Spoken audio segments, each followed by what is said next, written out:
Good morning, League. This is Roger with the Cobra's Fantasy Baseball Weekly Wrap Up.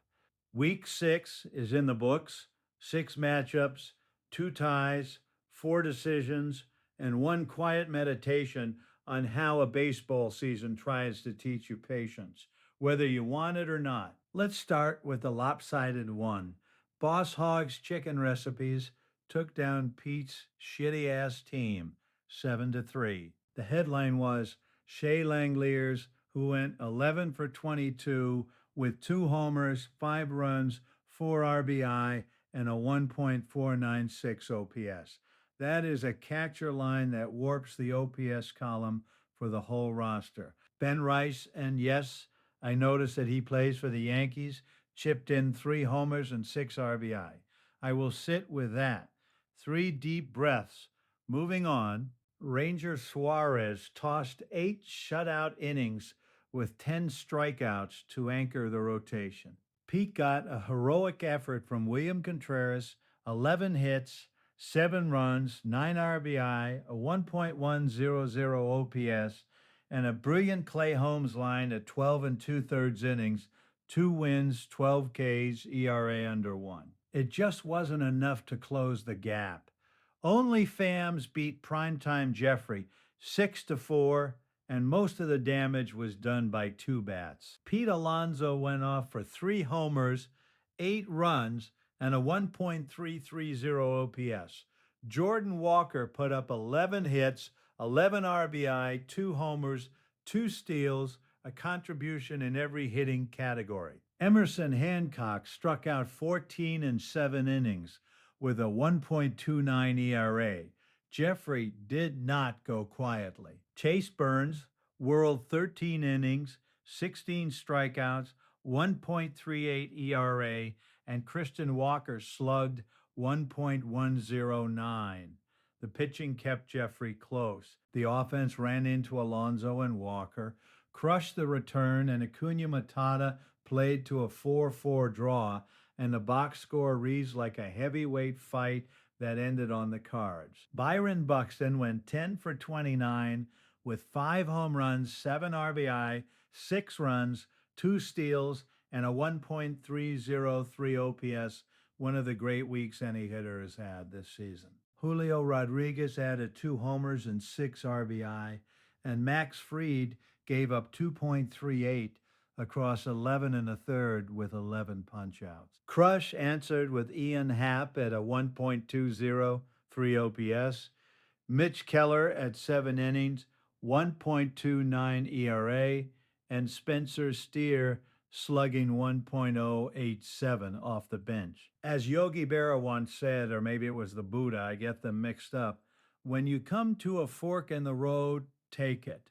Both teams took it. Both teams stay where they were. Starla's Supper Club All-Stars edged Amarillo Wonder 5-4. The story here started with Aaron Judge, Yankee of course, 3 homers, 8 runs, 1.508 OPS.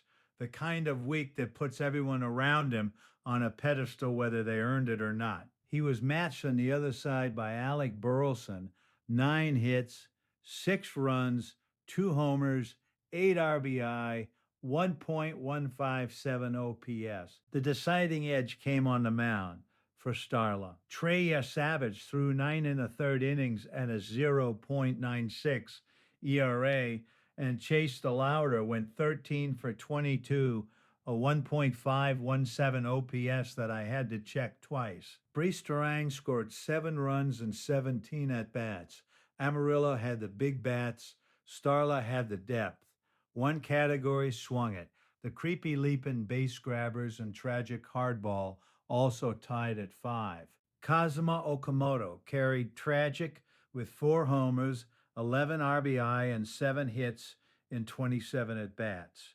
Kyle Schwarber and Juan Soto each chipped in 2 homers with OPS marks above 1.000. Logan Webb went 7 innings at one point, 2.9 ERA, and walked away without a win, which is its own kind of suffering.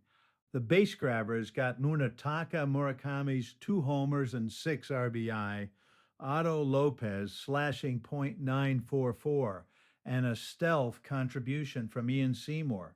Three net saves and holds out of the pen. The middle way in baseball sometimes just looks like 5-5.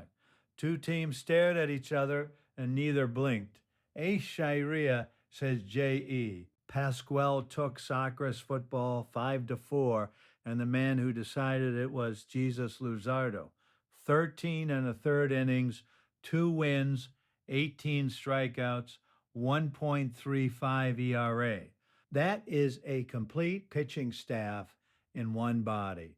Bryson Stott chipped in two homers and seven RBI. Vinny Pasquantino slugged 1.037, and Brent Rooker added a homer and four RBI. Sacres football had a tremendous Ozzie Albies week. 8 runs, two homers, 1.37, 6 OPS, plus Brian Reynolds at 1.109. Chris Sale went 7 strong with 11 Ks, but Luzardo bent the pitching ratios in a way that even Sale and Joe Ryan couldn't unbend. Looking ahead, Week 7 starts today. 12 teams, 6 new matchups, and a fresh chance for everyone to obsess about something they cannot control. I caught myself last night running rest of week win probabilities like I was back at the sportsbook in 2009. Old habits don't die so much as wait politely in the next room. Anyway, set your lineups, check who's pitching twice, watch the closer situations. They're shifting again. That's the wrap. 6 matchups, 3 winners, 2 ties, and a quiet reminder that the only thing you really control is which name is in your lineup tomorrow. This is Roger. May your streamers stream and your closers close.